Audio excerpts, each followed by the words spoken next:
So if we are about to study Tajweed, actually we are going to break it down. We are going to break it down into these three bases. Number one is the letter. Number two is the word. Number three is the verse. I need you to imagine your recitation and your connection to Quranic recitation is basically as a factory.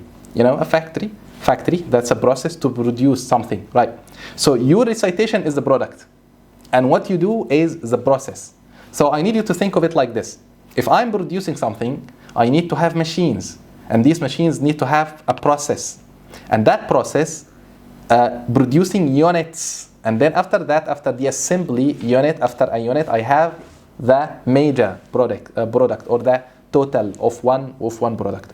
So if you think of it actually, that text written in Arabic in which we call it Qur'an and we believe in it to be the word of Allah subhanahu wa ta'ala revealed to the Prophet, sent to us as a book of guidance, as a book that shows us the way to connect to Allah subhanahu wa ta'ala. So that book simply consists out of units, few units.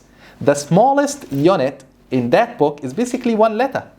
So if you want logically and basically, if you want to have a good and a perfect process of Quranic recitation, to give you the perfect Quranic recitation, then you need to understand how to produce one unit first. Basically a letter after a letter. And after that, when you have your unit, of course you are not going to recite Al-Quran a letter by letter. Once you have one unit, you are going to merge it with another unit. 2 units above, now you have what we call it a word, kalima. A kalima after a kalima. When you connect the units with each other, they'll start to have a unique relationship.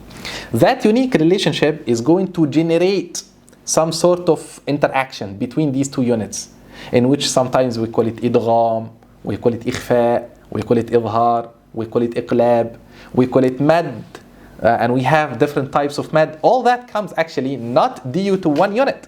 No, it comes when you merge between 2 units after each other, or when you connect 2 letters after each other.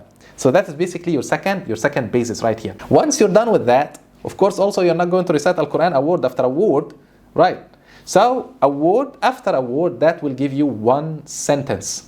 So you need to learn how to arrange these sentences after each other. A verse after a verse, a verse after a verse, or a part of a verse after a part of a verse. Of course, considering that we have long verses in Al-Quran, we have Ayatul Dain, the longest ayah in Al-Quran, that is basically one page, a whole page, Ayatul Dain in Surah Al-Baqarah. You can find it there, inshallah. And here, you might try, brother and sister, actually to recite Ayatul Dain in one breath. Can you do it?